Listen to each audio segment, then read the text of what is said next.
Hey guys, I want to give you some lessons and tips and strategies for when you're on tour, how to maximize it, how to do it properly, how to do it profitable as well. Let's do this.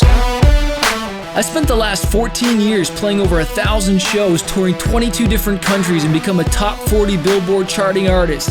I fired my record label to go out on my own as an independent artist to market and release my own music, selling thousands of albums and millions of streams. The question I always get is, how did I do it without a label and sell even more music? This podcast is here to show you the way. Join me and follow along as I learn, apply, and share marketing strategies to grow my music business and a loyal fan base.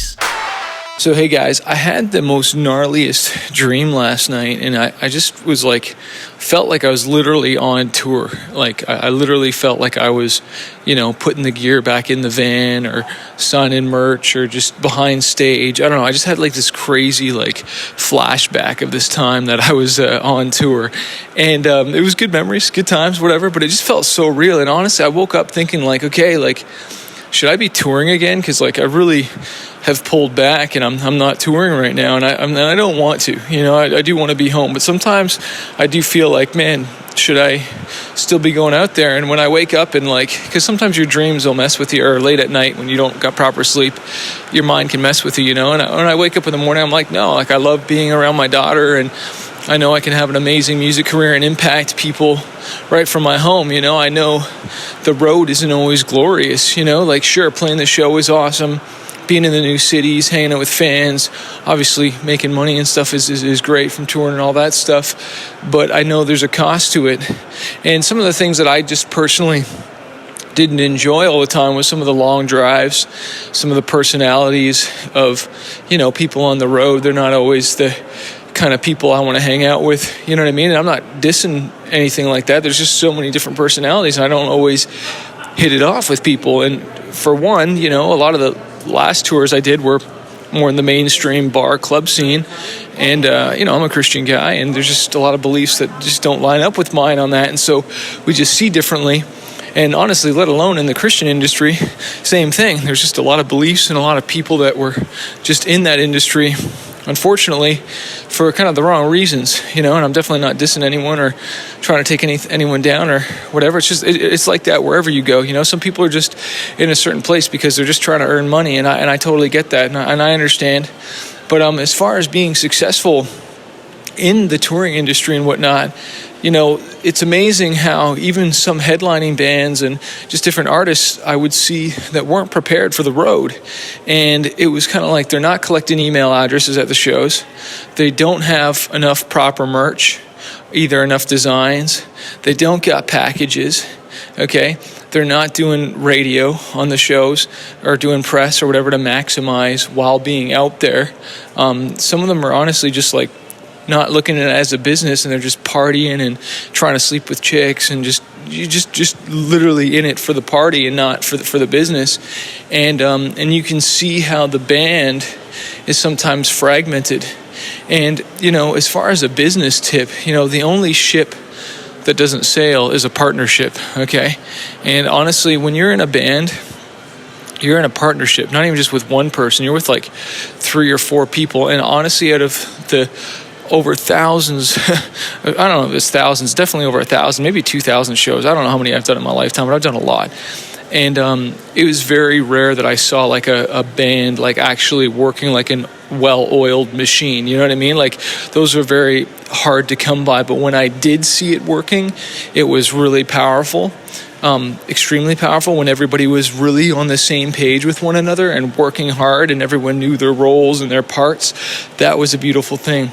But it was, always sad when it was fragmented and it was kind of just the one person dealing with it, or they just didn't have the right person managing them, and just the band didn't want to go out and sign, didn't want to do the extra things to make the extra income and just love on the fans that much more. But those that, were really all in it to win it, you felt the energy, you felt the fans, you felt the connection, and it was just this powerful thing, and going all out. I'll never forget this one band, actually, and they're still around. They're called Icon for Hire. And I remember when they first got signed, they would walk around the whole festivals, hanging out with fans and just loving on them. And just, I remember they just really went all out at the beginning. And I know they still, I don't really follow them or know them right now, but I remember when they first got signed, they were like the new band, and, you know, they opened up for us a couple of times back in the day. And I remember they're just kind of new on the scene. And I remember they were just like, there was like 3 or 4 of them in there. And I think it's the wife and husband, the guitarist and whatnot. But I just remember them like they were like a unit, man. And they were like, they were there to dominate, you know what I mean? And they were there to like take over and really just like love on the fans. Like I felt like they really went all out, you know what I mean? As far as the fan idea, okay? And I'm not here to critique their music or anything like that. You can be subjective. But as far as them wanting to connect with their fans, I thought they did they were on a mission, you know, and that's what I think you need to look at tours as, is like their missions, man. And the best thing you can do is love on your fans, because if they don't show up, you don't got a business, you know. Like if fans aren't buying tickets, aren't coming to the show, so like not only is the show experience got to be good, but you loving on them before, after, VIP tickets, like whatever you can do. And that's like a big thing I felt like I started to learn more near towards the end of my career, was that VIP ticket experience. Because that's just a great way. Like, I don't know about you, but if I'm going to see my favorite band, I don't want to just buy the ticket. I want the VIP ticket. I want to hang out, get some photos privately, shop privately before the doors open, you know what I mean? And just hang out. And what's cool is you as an artist, by offering this, you get to make some extra income, you know? Say the regular ticket is $15, you can sell a VIP for $30. You're making double the money, you know? And then you're making a super fan and getting to hang out with them. And that's just like, that's like the best thing ever, you know? It's just that connection. Like you got a fan for life, you know? And you just always want to treat your fans like freaking gold, man. Like gold. I remember when we'd hang out at the merch table near the end, and there'd still be dudes, you know, and they were like fans, and they wanted to get something. I'm like, hey man, what do you want? Like, let me hook you up, or do you want a deal? Or they'd buy something, and I'd be like, here, take this as well. Or any of my merch people, I'd always be like, hey, choose any shirt, or choose whatever you want. Just take something from the table, please. Obviously, don't steal anything, but like take something, and like especially I always wanted them to wear a shirt, because obviously that helped promote the band, but I also wanted to like give them something.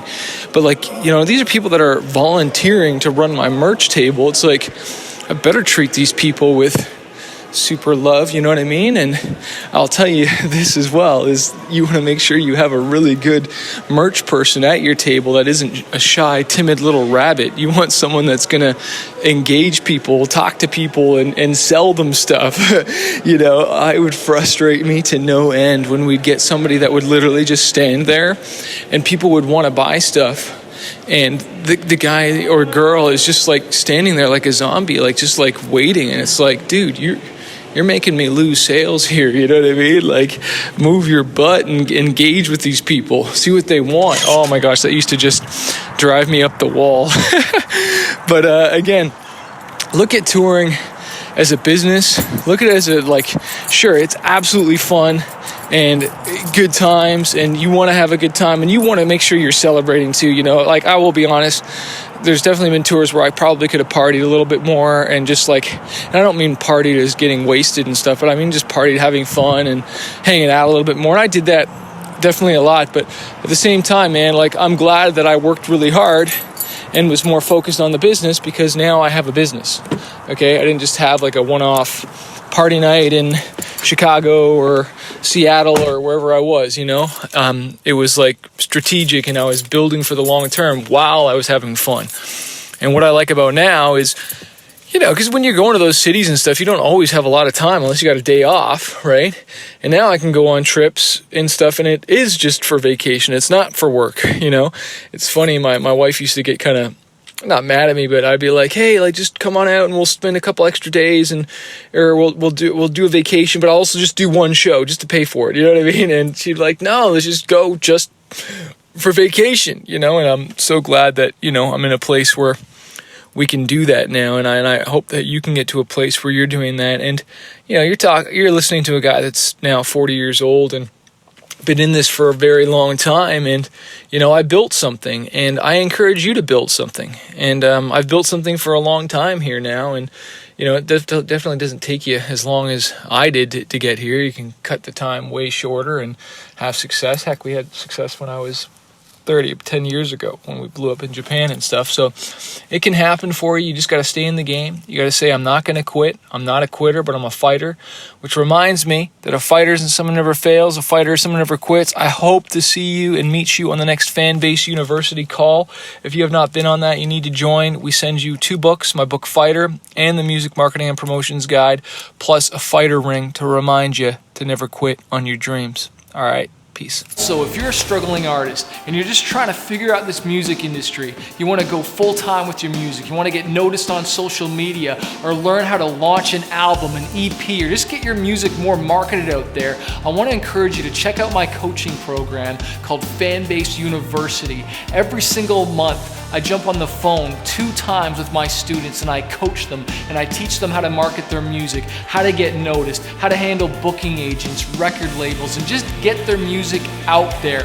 Also, you get access to exclusive training, you get interviews with music industry professionals. If you want to find out more and not do this on your own, not struggle, because I've wasted thousands of dollars on my career and now I want to coach other artists. Check out my program, fanbaseuniversity.com, or click the link below to find out more info.